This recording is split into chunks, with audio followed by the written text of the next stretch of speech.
नमस्कार. जय महाराष्ट्र. जय महाराष्ट्र.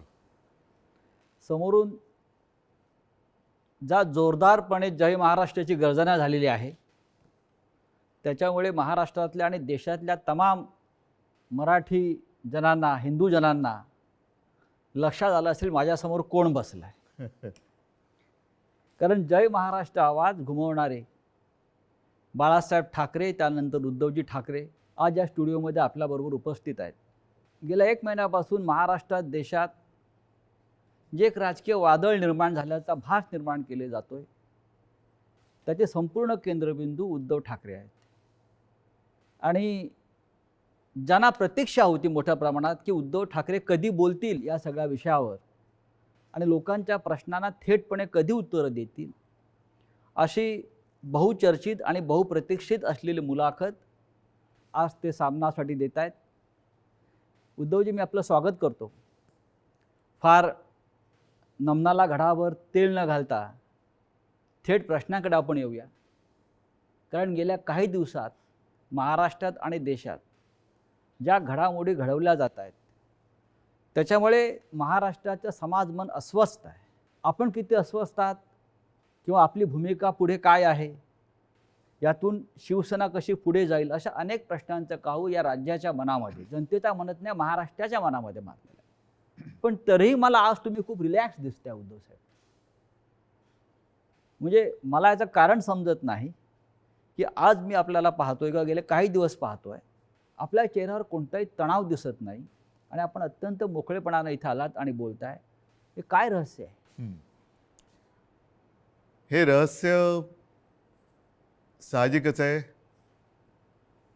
माझी माँ आणि शिवसेना प्रमुख बाळासाहेब यांच्याकडनं आलेले एक हे रसायन आहे. माँ म्हटल्यानंतर शांत, सौम्य, संयम, आणि साहजिकच आहे बाळासाहेब म्हटल्यानंतर वर्णन करण्याची आवश्यकता नाही आहे. आज जवळपास 1 वर्षानंतर आपण भेटतो आहोत. होय. मला आठवतंय गेल्या वर्षी या दिवसात जेव्हा आपली मुलाखत घेतली होती, तेव्हा करोनाचा कहर हा वरखाली होत होता. त्या करोनामध्ये जे काय करता येणं शक्य होतं ते मी राज्याचा मुख्यमंत्री म्हणून आणि अभिमानाने सांगेन की माझ्या राज्याचा कुटुंब प्रमुख म्हणून मी केलं. त्याच्यानंतर आता पाहिलं असाल, कारण त्यावेळेला लॉकडाऊन होता, मंदिरं बंद होती, सणासुदींना बंदी होती. पण यावर्षी आपण पहिली पंढरपूरच्या वारी, तिला परवानगी दिली म्हणण्यापेक्षा तिच्यामध्ये कोणताही अडथळा येऊ दिला नाही आणि जल्लोषात ती पार पाडली. म्हणजे पुन्हा एकदा सणासुदीला सुरुवात झालेली आहे. आता दहीहंडी येईल, गणपती येतील, नवरात्री येईल, दिवाळी येईल.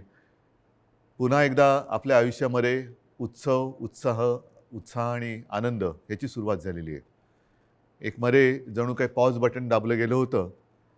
आपल्या सगळ्यांच्या सहकार्याने आपण कोरोनातून आणि त्या संकटातून बाहेर पडलो. मला आनंद आहे. आत्ता आपण सुरुवातीला जे म्हटलं की एक वादळ आल्याचा आभास होतोय. वादळ म्हटल्यानंतर पालापाचोळा उडतो. तो पालापाचोळा उडतोय सध्या, आणि तो पालापाचोळा एकदा बसला की खरं दृश्य हे लोकांसमोर नक्कीच येणार आहे. मी शांत कसा, तर मला चिंता नाही आहे. चिंता माझी नाही आहे, शिवसेनेची तर बिलकुल नाही आहे. हां, थोडीफार जी आहे ती नक्कीच मराठी माणसांची आणि हिंदूंची आहेच, हिंदुत्वाची आहे. ह्याचं कारण हिंदू द्वेष्टे हे आपल्या घरातच आहेत. मराठी द्वेष्टे, मराठी माणसाची एकजूट तुटावी, फुटावी, हिंदूंमध्ये फूट पडावी, आणि जी मेहनत माननीय शिवसेना प्रमुखांनी हयातभर केली मराठी माणसाची एकजूट करण्यासाठी, हिंदुत्वाची, हिंदूंची एकजूट करण्यासाठी, ती आपल्याच काही कपाळकरंट्यांच्या हातनं तोडावी, मोडावी असा हा प्रयत्न केला जातोय. ती मला एक चिंता आहे. आणि म्हणून मी जे म्हटलं की हा पालापाचोळा सध्या उडतोय, कोण कुठे, हा इकडनं पालापाचोळा तिकडे जातोय, पुन्हा इकडे येतोय, ही जी गळणं गरजेची होती ती पानं ही उडतात. मी मागे एकदा माझ्या मनोगतात म्हटलं होतं की ज्या वेळेला मी वर्षामध्ये राहत होतो, त्या वर्षामध्ये 2 झाडं ही आपल्या घराला लागूनच आहेत. एक आहे गुलमोहराचं आणि दुसरं बदामाचं. दोन्ही झाडं मी साधारणतः गेले 2-1 वर्ष बघतोय, ज्याला आपण पतझड म्हणतो. ती पानं पूर्ण गळून पडतात. पानगळ पानगळ म्हणतो. ती पानं पूर्ण गळून पडतात अशा काड्या राहतात. आपल्याला वाटतं अरे या झाडाला काय झालं, पण 2 ते 3 दिवसात पुन्हा नवीन कोंब येतात, अंकुर येतात. आणि मी बघितले 8 दिवसामध्ये 10 दिवसात ते बदामाचं झाड सुद्धा हिरवंगार झालं, गुलमोहर सुद्धा हिरवागार वा, झाला. वा. म्हणून जी सडलेली पानं असतात ती झडलीच पाहिजेत. ती झडतायत पानं, ती सडलेली पानं आहेत. म्हणजे आता पानं झडून पडतायत. आता सडलेली पानं झडतायत. ज्यांना त्या झाडाकडनं सगळं काही मिळालं, सगळा रस मिळाला, सगळं मिळालं, म्हणून त्यांचा टवटवीतपणा होता, ती पानं सगळं झाडाकडनं घेऊन ती गळून पडतायत. आणि हे बघा कसं उघडं बोडकं झाले झाड, असं ते दाखवायचा प्रयत्न करतायत. पण दुसऱ्या दिवशी आपला माळीबुवा येतो, ती झाड सगळी पुन्हा ती पानगळ केराच्या टोपलीत घेतो आणि घेऊन जातो. आता ती प्रक्रिया सुरू आहे केळ्याच्या टोपलीत झडलेली सडलेली पानं टाकण्याचा. आता सुरू झाले, आता नवीन कोंब फुटायला लागलेले आहेत. आणि शिवसेना आणि तरुण युवा हे नातं हे शिवसेनेच्या जन्मापासूनचं आहे. नक्कीच, कारण वयाच्या 80 हां, मात्र एक आहे, हां. अजूनही काही ज्येष्ठ शिवसैनिक हां. ते येऊन येऊन भेटत आहेत, ज्यांनी बाळासाहेबांसोबत काम केलेलं आहे, पहिल्या पिढीचे ज्यांना म्हणू. आणि तो संघर्ष त्यांनी पाहिलेला आहे, संघर्ष केलेला आहे. त्यांना शिवसेना म्हणजे नेमकं काय ते कळलेलं आहे. त्यांना आत्तापर्यंत अनेकांना शिवसेनेकडनं काही मिळावं अशी अपेक्षाच नव्हती, आजही नाही आहे. पण ते येऊन येऊन आशीर्वाद देत आहेत. तुम्ही आता मगाशी वर्षाचा उल्लेख केलात, मलबार हिलवरचं वर्षा बंगला, मुख्यमंत्र्यांचं निवासस्थान. आणि मगाशी मी आपल्याला म्हटलं की आपण खूप रिलॅक्स दिसताय. पण मला असं दिसतंय की मलबार हिलवरून आपण परत मातोश्रीला आल्यावर जास्त रिलॅक्स झालं. जास्त माझं घर आहे ते. म्हणजे मी तुम्हाला एक सांगतो मुद्दामून, ह्या काही हे माझे अनुभव आहेत. हां. जेव्हा माझी शस्त्रक्रिया झाली, हं. 2 शस्त्रक्रिया झाल्या होत्या. तो एक अनुभव माझा वेगळा आहे. तो कधीतरी तो फार विचित्र अनुभवातून मी गेलो आणि ठीक आहे. पण त्यावेळेला जेव्हा ॲनेस्थेशियामधनं मला जागवलं, मुख्यमंत्री असताना. मुख्यमंत्री होतो ना, शस्त्रक्रिया झाली. अच्छा, अलीकडे. ऑपरेशन थिएटरमधनं बाहेर ते ॲनेस्थेशियातून बाहेर आल्यानंतर काढताना मला डॉक्टरने विचारलं, सर कुठे जायचं, मातोश्री की वर्षा? मी पटकन म्हटलं मातोश्री. आणि मग डॉक्टरने सांगितलं, डॉक्टर मला तुम्ही गुंगीत सुद्धा विचारलं असतं ना ॲनेस्थेशिया दिल्यानंतर सुद्धा, तरी मी मातोश्री हेच उत्तर दिलं असतं. म्हणजे तुमची इच्छा नियतीने पूर्ण केली असं म्हणताय तुम्ही मातोश्रीत येण्याची? नियती ही म्हटलं तर असते, म्हटलं तर नसते. मुळामध्ये माझी वर्षामध्ये जाण्याची इच्छा होती का?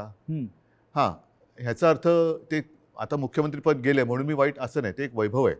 म्हणजे त्या मुख्यमंत्रीपदाचा वर्षाचा मी अजिबात अनादर करणार नाही. ती एक वेगळी वैभवशाली वस्तू आहे. महाराष्ट्राचं मुख्यमंत्रीपद हे मोठं वैभवशाली पद आहे, जबाबदारीचं पद आहे. त्याचं पूर्ण आदर ठेवून मी कधीच वैयक्तिक अशी स्वप्न बघितली नव्हती. पण त्यावेळेला जे घडलं ते आजच्या लोकांना, ज्यांना आपण विश्वासघातकी म्हणू, त्यांना ते पूर्ण माहिती आहे कसा पण पाठीत तुम्ही- वार केला गेला आणि तुम्ही- कोणत्या परिस्थितीत महाविकास आघाडीला आपल्याला जन्म द्यावा लागला. हो, पण तुम्ही इस्पितळात असताना, तुम्ही गुंगीत असताना तुमचं सरकार पाडण्याचा प्रयत्न होत होता. त्या विषयावर बोलू का? असं साधारण तुम्ही सुद्धा काही कारण ठिकाणी मला सुतवास केलेला आहे. कुठेही त्या माझ्या अनुभवातनं सहानुभूती नको आहे. तो फार वाईट अनुभव होता.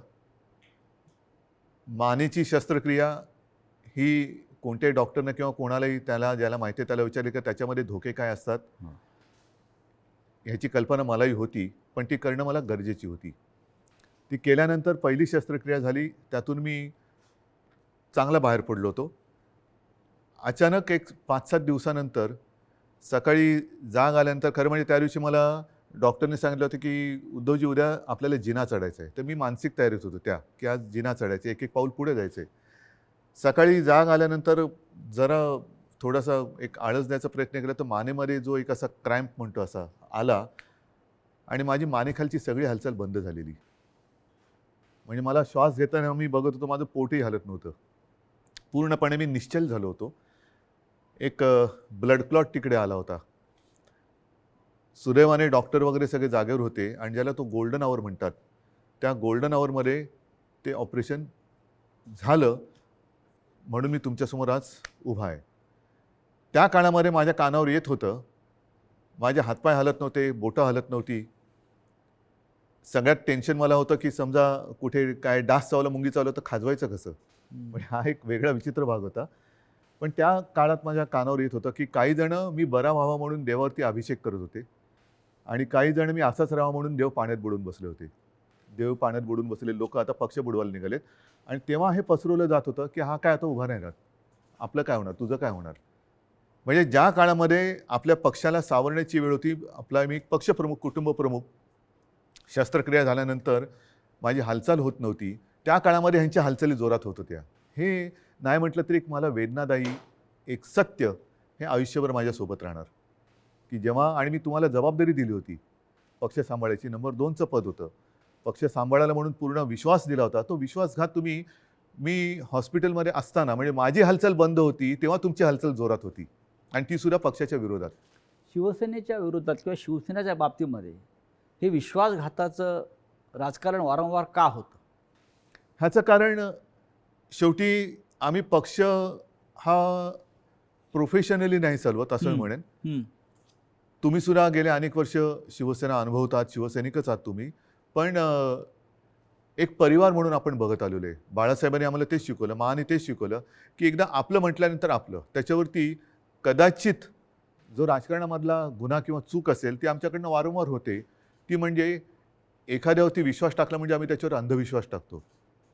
पूर्ण जबाबदारी, मग त्याला ताकद देणं असेल, शक्ती देणं असेल. म्हणजे 2014 साली जे आत्ता आम्ही हिंदुत्व सोडलं आहे म्हणून आवई उठवत आहेत, मारतायत, बोंब मारतायत, त्यांना मला हाच प्रश्न विचारायचा आहे की 2014 साली भाजपाने युती तोडली होती तेव्हा आपण काय सोडलं होतं? काहीच सोडलं नव्हतं. आजही नाही सोडलेलं हिंदुत्व. पण तेव्हा जो एक मधला काळ आला होता, विरोधी पक्ष एक शिवसेना झाली होती, म्हणजे अनेकांना असं वाटलं होतं की शिवसेना आता संपेल, पण शिवसेना एकाकी लढली आणि 63 आमदार निवडून आलेले. त्या काळामध्ये विरोधी पक्षाची जी जबाबदारी आपल्यावरती आली तेव्हा सुद्धा मी पद कोणाला दिलं होतं? आता सुद्धा जर भाजपनी आत्ता जे केलेलं आहे हे माझ्याशी बोलणी केल्याप्रमाणे हे आत्ता केलं, हे बोलणी केल्याप्रमाणे तेव्हा केलं असतं तर सन्मानाने झालं असतं. देशभरामध्ये पर्यटन करण्याची गरज लागली नसती. आणि असं मी ऐकलं, असं मी वाचलं, माझ्याकडे माहिती नाही, पण हजारो कोटी रुपये खर्च केले गेले. विमानांचा खर्च, हॉटेलचा खर्च, हे त्याच्यानंतर काही आणखीन अतिरिक्त खर्च म्हणजे खोक्यातला हां असेल, त्या खोक्यात काय दडलंय हे ज्याचं त्याला माहीत, देणाऱ्याला आणि घेणाऱ्याला कळलं असेल. पण हे फुकटात झालं असतं ना, आणि सन्मानाने झालं असतं. हेच तर मी सांगत होतो. मग हे का घडवलं? कारण त्यांना शिवसेना संपवायची आहे. जे शिवसेनेबरोबर ठरवलं होतं 2.5 वर्षाचं मुख्यमंत्रीपद, हेच तर तुम्ही आता केलं. आणि ते जर केलं असतं तर निदान 5 वर्षामध्ये भारतीय जनता पक्षाला एकदा तरी 2.5 वर्षात मुख्यमंत्रीपद मिळालं असतं. ही जी काय आता सोंगढोंग करतायत आम्ही शिवसेनेला, आता ही शिवसेना ते म्हणतात ती शिवसेना नाही आहे. हे सगळं तोडफोड करून त्यांचं समाधान होत नाही, त्यांना शिवसेना संपवायची आहे. ह्यांचा वापर करून ते शिवसेना संपवायला का संपवायचे असं वाटतं आपल्याला? कारण आतापर्यंत गेल्या 56 वर्षात शिवसेना संपवण्याचे प्रयत्न अनेक आणि प्रत्येक वेळेला शिवसेना अधिक जोमाने आणि तेजाने उभी राहिलेली आहे. आता सुद्धा त्यांना हिंदुत्वामध्ये भागीदार नको असेल, पण माझं नेहमी असंच म्हणणं आहे की शिवसेना प्रमुखांनी हिंदुत्वासाठी राजकारण केलं, कारण हिंदुत्व मजबूत व्हायला. हे जे करतायत ते राजकारणासाठी हिंदुत्व वापरतायत. हा आमच्या आणि त्यांच्या हिंदुत्वातला फरक, जे विचारतात ना तुमचं आणि भाजपचं हिंदुत्वामध्ये फरक काय, तो हा आहे. शिवसेनेचं राजकारण हे आम्ही हिंदुत्व मजबूत होण्यासाठी केलं, पण यांचं राजकारण मजबूत होण्यासाठी आणि हिंदुत्वाचा आश्रय घेतला. मुख्यमंत्रीपद स्वीकारल्यामुळे महाविकास आघाडी हिंदुत्व संकटात आलं, हिंदुत्व म्हणजे काय झालं, अशी जी एक आवई उठवली जाते. हो म्हणजे काय, मला एक प्रसंग असा सांगा किंवा एक माझ्या हातनं घडलेली गोष्ट किंवा निर्णय माझा मुख्यमंत्री पदावरती असतानाचा दाखवा की ज्याच्यामुळे हिंदुत्व धोक्यात आलं. एक निर्णय दाखवा. तर तुम्ही तेव्हा अयोध्येला आत्ता सुद्धा गेला होतात. अयोध्येमध्ये महाराष्ट्र भवन आपण उभं करतो, बरोबर आहे. हे हिंदुत्वाला सोडून आहे की नाही? तुम्ही ठरवा. अयोध्येत महाराष्ट्र भवन, बरोबर आहे. मुख्यमंत्री होण्याच्या आधी सुद्धा मी अयोध्येत गेलो होतो, प्रत्येक वेळेला आपण होतात. मुख्यमंत्री झाल्यावरती सुद्धा अयोध्येत गेलो होतो. कोण काय म्हणेल मी परवा नाही केली. मी गेलो आणि रामलल्लाचं दर्शन घेऊन तेव्हाही आलो होतो. 2दा मी स्वतः अयोध्येत गेलो होतो. आता नव्या मुंबईमध्ये आपण तिरुपतीचं मंदिर त्याला जागा दिली. प्राचीन जी मंदिरं आहेत त्यांचं संवर्धन करणं, जतन करणं हे आपण सुरू केलं. गडकिल्ल्यांचं आपण सुरू केलं. हे कुठे, ह्याच्यात हिंदुत्व कुठे गेलं? हिंदुत्व तर असं कोणताही निर्णय नाही आहे की ज्याच्यामध्ये आपण हिंदुत्वापासून दूर गेलेलो आहे. अशा अनेक गोष्टी सांगता येतील. तुम्ही आज ज्या संघर्षमय कालखंडातून जात आहात याची कधी अपेक्षा केली होती? बघा, शेवटी शिवसेना आणि संघर्ष हे तर एकमेकाच्या पाचवीला पुजलेले आहेत. आणि मागे कोणीतरी असं म्हणालं होतं, ते मला वारंवार त्याचा अनुभव येतोय, की शिवसेना ही एक तळपती तलवार आहे. ती जर मॅनेमध्ये ठेवली तर ती गंजते. त्याच्यामुळे ती तळपलीच पाहिजे. आणि तलवार तळपणं म्हणजे संघर्ष आलाच. अर्थात याचा अर्थ अर्थार्थी कोणी घेऊ नये की तलवारीने वार कराबिरा, असं नाही माझं म्हणणं. ही एक उपमा आहे. आणि त्याच्यामुळे संघर्षासाठीच तर शिवसेना जन्माला आली. त्यावेळेला मराठी माणसासाठी, भूमिपुत्राच्या न्याय हक्कासाठी शिवसेनेचा जन्म झाला. त्याच्यानंतर हिंदुत्वासाठी शिवसेना लढली. मग ते 92-93 साल असेल किंवा कधी असेल. त्याच्यामुळे शिवसेना आणि संघर्ष, जिथे अन्याय तिथे वार, हे शिवसेनेचं ब्रीदवाक्य आहे. ज्या ठाण्यानं शिवसेनेला पहिली ताकद दिली, म्हणजे शिवसेना प्रमुख बाळासाहेब ठाकरे आणि ठाण्यांचं एक भावनिक नातं होतं. एक पहिला भगवा झेंडा जो आहे हा ठाण्यात फडकला आणि बाळासाहेब अभिमानानं त्यांच्या संपूर्ण कालखंडात जीवनात सांगत राहिले की ठाण्यानं मला पहिली सत्ता दिली. त्याच ठाण्यातून शिवसेनेला आव्हान उभं राहिलं. ठाणेकर सुज्ञ आहेत. हे जे पालापाचोळा जो आहे ते म्हणजे काय ठाणेकर नाहीत. ठाणेकर आणि ठाणेकर नागरिक, शिवसेनेचे ठाणे आणि ठाण्याची शिवसेना, हे जे नातं आहे ना, हे ह्या पालापाचोळ्याला तोडता नाही येणार. त्याच्यामुळे मी तर म्हणेन पूर्ण महाराष्ट्र आणि ठाणंसुद्धा, अर्थात त्याच्यात आलं मुंबईसुद्धा आली, सगळेजणं निवडणुकांची वाट बघतायत.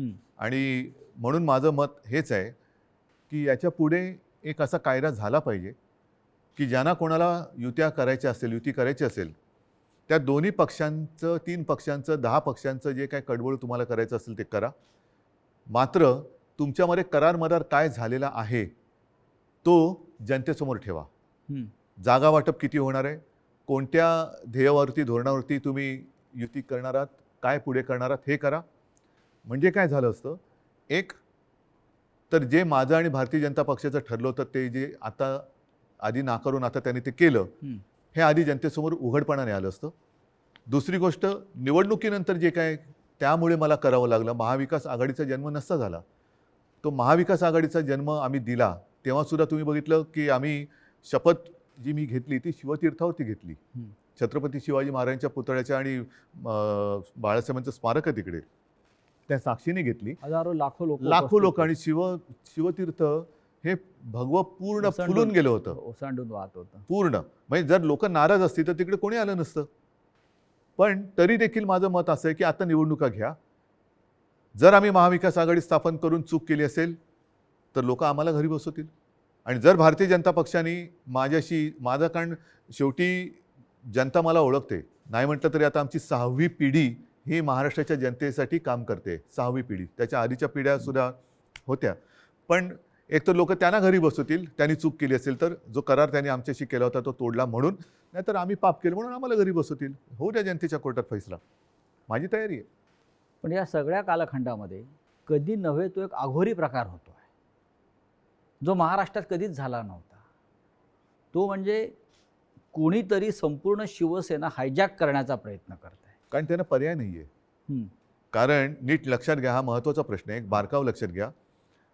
जे काय थोडंफार कायद्याचं ज्ञान मी लोकांशी बोलून, कायदेतज्ञांशी बोलून समजून घेण्याचा प्रयत्न केलेला आहे, त्यातून सांगतो की पूर्वी 2/3 ही सदस्य संख्या झाली का वेगळा गट स्थापन करता येऊ शकत होता. आता तो कायदा गेला. आता हे जे बाजूला झाले ते भले 2/3 असतील किंवा आणखीन काहीतरी असतील, त्यांना वेगळा गट स्थापन करता येत नाही. हे कायदेतज्ञांनी सांगितलेलं आहे. मी कायदा लिहिलेला नाही, मी कायदा वाचलेला नाही. मी घटनातज्ञांनी ज्यांनी त्याचा अभ्यास केला त्यांनी सांगितलेली मतं ऐकून आणि त्यांच्याशी बोलून सांगतोय.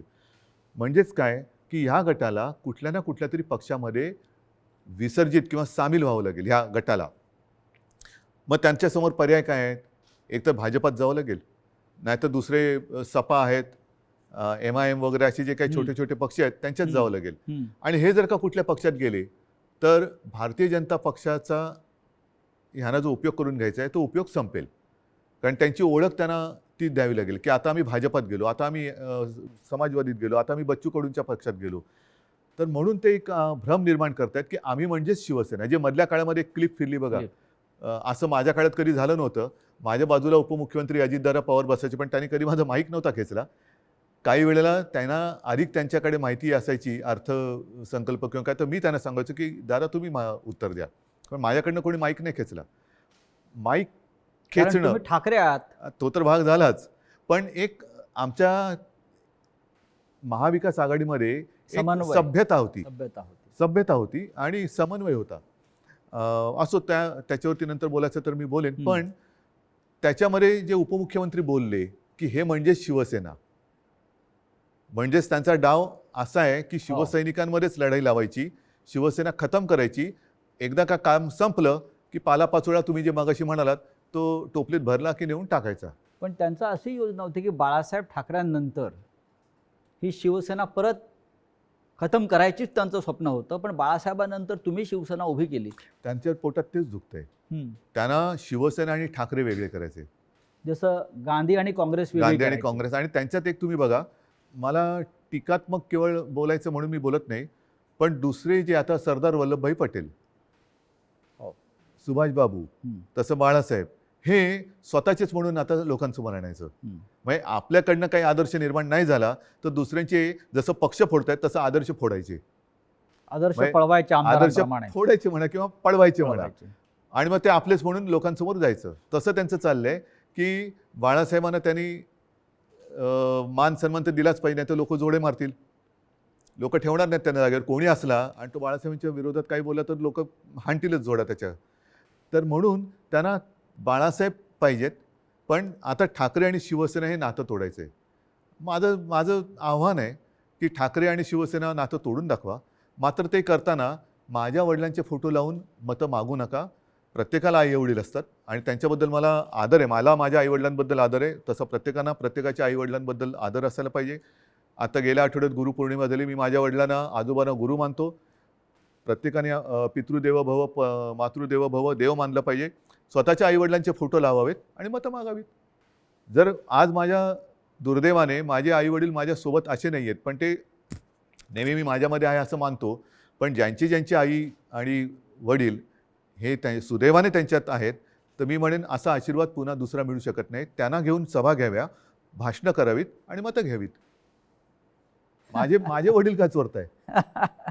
माझे वडील कशा? म्हणजेच काय की तुमच्यात कर्तृत्व नाही आहे, तुमच्यात हिंमत नाही आहे, तुम्ही मर्द नाही आहात, तुम्ही विश्वासघातकी आहात.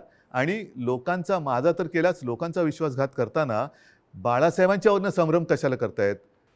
तुमच्यात तुमचा मर्दाचा चेहरा घ्या आणि जा पुढे आणि मागा मतं. नाही, पण निवडणूक आयोगापुढे आता एक नवीन खटला उभा राहतो आहे. तो म्हणजे धनुष्यबाण कोणाचं चिन्ह, जे शिवसेनेचं जे लोकांपर्यंत पोहोचलं. बघा, मला अजूनही देशाच्या घटनेवरती भरोसा आहे, कायद्यावरती भरोसा आहे. चोरीमारी सगळीकडे चालते असं माझं मत नाही आहे तेवढा. कारण मी जे म्हटलं ना की सत्यमेव जयते, नाहीतर हे तुम्हाला वाक्य पुसावं लागेल आणि मग 2 वाक्य करावं लागेल एकाची. एक तर म्हणजे असत्यमेव जयते आणि दुसरं वाक्य सत्तामेव जयते. त्याच्यामुळे सत्तामेव जयते पुढे तुम्ही असत्य घेऊन जर का करणार असाल तर ते काही लोक खपून नाही घेणार. आज वेळ अशी आणलेली आहे, हे दुर्दैव आहे महाराष्ट्राचं म्हणतो, की ठाकरेंना पुरावे द्यावे लागतात शिवसेना खरी किंवा खोटी. नाही, लोक वाट बघतायत निवडणुकांची. म्हणजे आम्हाला पुरावा द्यायची गरज नाही. लोक म्हणतात की आम्हाला निवडणुका येऊ दे, ध्यानच पुरून टाकतो. बरं, जनताच पुरावा देईल. जनताच त्यांना पुरून टाकेल राजकारणामध्ये. आज जी फूट दिसते शिवसेनेत, अशा प्रकारची फूट याआधी राणे भुजबळांनाही पाडता आली नव्हती. असं का घडलं?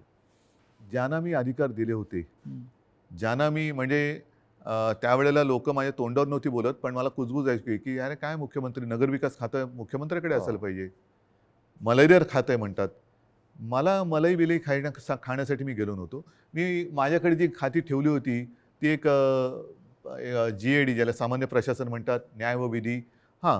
IT मध्ये मला खरंच काहीतरी एक तंत्रज्ञानाचा उपयोग सगळ्या खात्यांसाठी काहीतरी करता येईल का, हा एक माझा विषय होता. राजीव गांधींनी एक क्रांती केली होती, तसा एक विषय होता. आणि त्याच्यानंतर काही काळ एका दुसऱ्या मंत्र्यांनी दिवे लावले म्हणून त्यांचं खातं माझ्याकडे थोडे दिवस मला ठेवावं लागलं होतं. नक्की काय चुकलं असं वाटतं? चूक माझी आहे आणि ती मी पहिल्याच माझ्या फेसबुक लाईव्हमध्ये कबूल केलेली आहे. गुन्हा माझा आहे. तो म्हणजे मी यांना परिवारातले समजून यांच्यावरती अंधविश्वास ठेवला. तुमचं मुख्यमंत्री होणं चुकलं? मला 2 गोष्टी आहेत. समजा मी मुख्यमंत्री त्यावेळेला यांना केलं असतं, हां. यांनी वेगळं आणखीन काय केलं असतं? कारण यांची भूकच भागत नाही. यांना मुख्यमंत्रीपद पण पाहिजे आणि आता पक्षप्रमुख म्हणजे शिवसेना प्रमुख व्हायचे. शिवसेना प्रमुखांबरोबर स्वतःची तुलना करायला लागलात. म्हणजे हे जे आहे ना, ही राक्षसी महत्वाकांक्षा आहे आणि ह्याला हावरटपणा म्हणतात. हाव.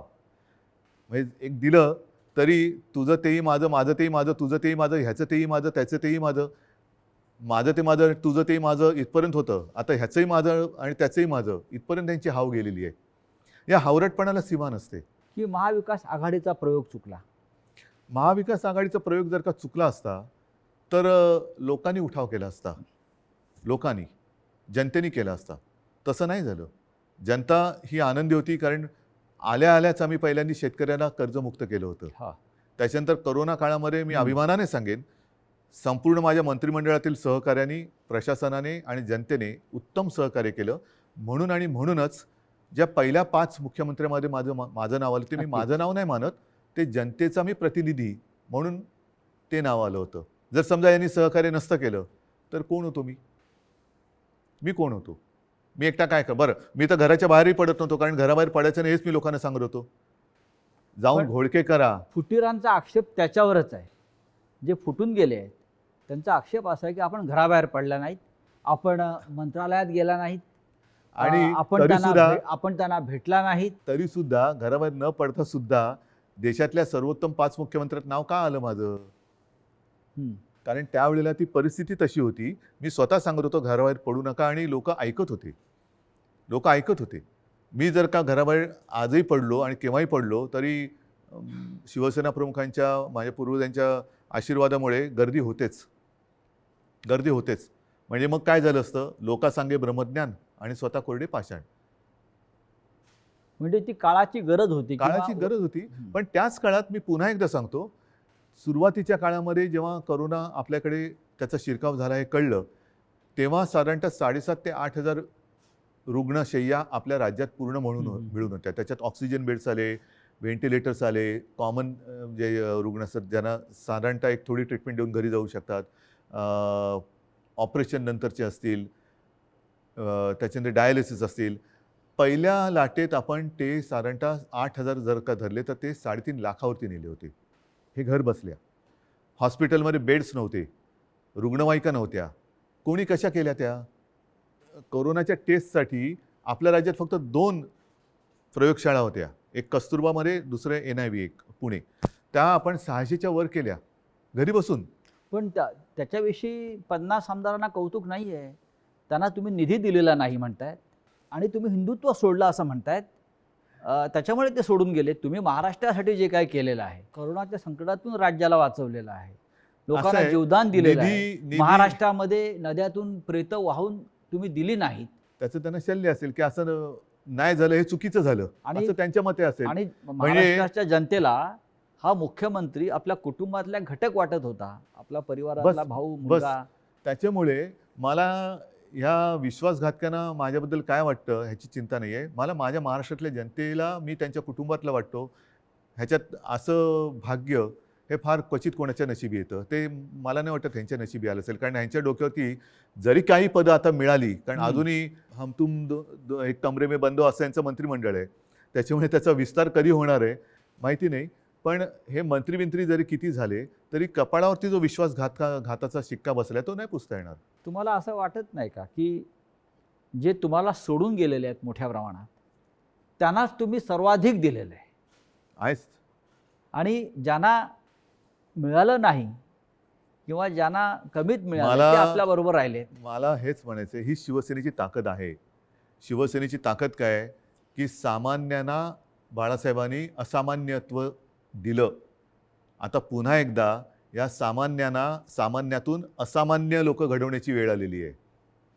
आणि म्हणून मी माझ्या तमाम शिवसैनिकांना आणि माझ्या माता भगिनींना, बांधवांना विनंती करतो की चला परत उठा. आता पुन्हा एकदा सामान्यांना असामान्य बनवूया. कारण हे साधी लोक होती आणि ह्यांना ती चूक, मी पुन्हा तेच म्हणेन की ही चूक माझी आहे की त्यांना ताकद दिली. पण त्या ताकदीने ते उलटा वार नुसता नाही केला, तर राजकारणामध्ये ज्या आईने जन्म दिला त्या आईला गिळायला निघालेली अवलाद आहे.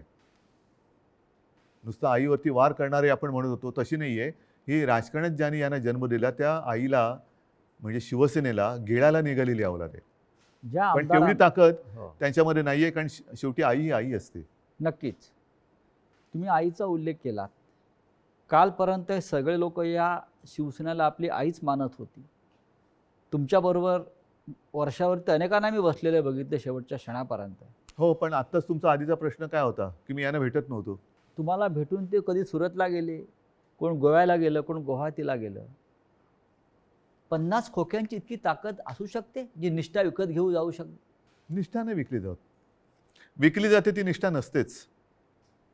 निष्ठा ही म्हणजे विकली जाऊ महाराष्ट्रात शकत पण नाही. महाराष्ट्रात पण झाडं आहे, डोंगर आहे, हॉटेल आहे. किती सुंदर आहे महाराष्ट्र. महाराष्ट्रात म्हणजे फार ग्रामीण भागातल्या आमदारांना महाराष्ट्राच्या निसर्गाची भुरळ पडत नाही आणि गुवाहाटीच्या निसर्गाची भुरळ हो. पडते. म्हणजे मला कळतच नाही, मग तुम्ही महाराष्ट्राच्या मातीत कसे काय जन्माला आलात. ज्या महाराष्ट्राच्या मातीत जन्माला आलात त्या मातीची तुम्हाला ओढ नाही, प्रेम नाही, त्या मातीची तुम्हाला कधी वैभव दिसलं नाहीये काय. मी स्वतः कलाकार आहे. मी माझ्या त्याच्यावरनं सुद्धा त्यावेळेला चेष्टा झाली होती. पण मी गडकिल्ल्यांची फोटोग्राफी केलेली आहे, पंढरपूरच्या वारीची केलेली आहे. आणि त्यावेळेला तुम्ही महाराष्ट्र बघितला, एवढा त्या पावसाळ्याच्या सुमारास मी सगळी फोटोग्राफी केलेली. एवढा नटलेला थटलेला आणि छान काय काय दऱ्या खोऱ्या एवढ्या फुलांनी बहरून जातात. तुम्हाला आम्ही तर शहरी बाबू, तुम्ही ग्रामीण भागातले. तर ग्रामीण भागात राहून तुम्हाला महाराष्ट्राचं सौंदर्य दिसत नाही, त्याचं वर्णन करावं असं कधी वाटलं नाही. आणि डायरेक्ट गुवाहाटी. मी गुवाहाटी का वाईट नाही म्हणत, प्रत्येक प्रदेश चांगला आहे. पण ह्यांना हे काय मातीसाठी करणार. इतिहास काळापासून दिल्ली आणि महाराष्ट्राचा कायम झगडा आहे. मग औरंगजेब, छत्रपती शिवाजी महाराज असतील, संभाजी महाराज असतील, दिल्लीने महाराष्ट्रावर सतत पाठीमागून वार केले किंवा महाराष्ट्र संपवण्याचा प्रयत्न केला. कारण काय हे आणि आता आजही तेच चित्र आहे ह्याच्या मुळाशी जाण्याची आता गरज की वाटते की आजही शिवसेनेचा सूड घेण्यासाठी ते बाळासाहेब ठाकरेंच्या अस्तित्वाला सुरुंग लावत आहे. मान्य, पण ह्याच्या मुळापर्यंत जायची गरज आहे. कारण जोपर्यंत हे दिल्लीत गेले नव्हते तोपर्यंत बाळासाहेब ठाकरेच यांना जपत आले होते. बाळासाहेबच यांना वाचवत आले होते आणि वाचवलं होतं एका हिंदुत्वाच्या ध्यासापायी, वेडापायी. मग दिल्लीत बसल्यावरती असं त्या दिल्लीच्या खुर्चीला काय असं वेगळा काय स्प्रे मारला की काय झालं की तुम्हाला ज्यांनी जपलं त्यांनाच तुम्ही संपवायला निघालात. ज्या शिवसेनेनी बाबरीची जबाबदारी तेव्हा घेतली होती शिवसेना प्रमुखांनी, त्या शिवसेनेला तुम्ही हिंदुत्व सोडलं म्हणून संपवायला निघालात. बरं, आम्ही काँग्रेसबरोबर गेलो म्हणून तुम्ही म्हणता हिंदुत्व सोडलं. मग मुफ्ती महमद आणि मेहबूबा मुफ्तीबरोबर तुम्ही गेला होतात, ते काय होतं, काय सोडलं तर तुम्ही. मग तेव्हा तर आम्ही आता तुम्हाला वाटतं हिंदुत्व सोडलं, जे सोडलं नाही. पण तेव्हा तुम्ही लाच सोडली होतीत ना. काय मेहबूबा मुफ्ती आज सुद्धा वंदे मातरम म्हणतात की भारत माता की जय बोलतात. हे माहिती असून सुद्धा तुम्ही मला हे त्यांनी एकदा सांगितलं होतं की तिकडे निवडणुका घेऊन दाखवा असं अतिरेक्यांनी आव्हान दिलं. म्हणून आम्ही निवडणुका घेऊन दाखवल्या. सरकार बनवून दाखवा म्हणून आम्ही त्यांच्याबरोबर सरकार बनवून दाखवलं. पण सरकार बनल्यानंतर मला वाटतं मुफ्ती महमद सईदनी अतिरेक्यांचा आणि पाकिस्तानला त्यांनी धन्यवाद दिले होते काश्मीर खोऱ्यात शांततेत निवडणुका होऊ दिल्यामुळे. मग कोणाला काय दाखवलं तुम्ही, कोणाला काय दाखवलं. म्हणजे बरं, आता सुद्धा ते बिहारमध्ये जे बसलेत नितीश कुमार बरोबर, नितीश कुमार हिंदुत्ववादी आहेत का. कारण मला जे आठवतं त्याच्याप्रमाणे त्यांनी एकदा संघमुक्त भारत असा नारा दिला होता. संघमुक्त भारत असं शिवसेनेने कधी दिला नाही. राम मंदिराच्या प्रश्नावर रामविलास पासवान एनडीएतून बाहेर पडले होते, तरी ते त्यांना प्यारे होते. हो. आम्ही तो उलट म्हणत होतो की विशेष कायदा बनवा.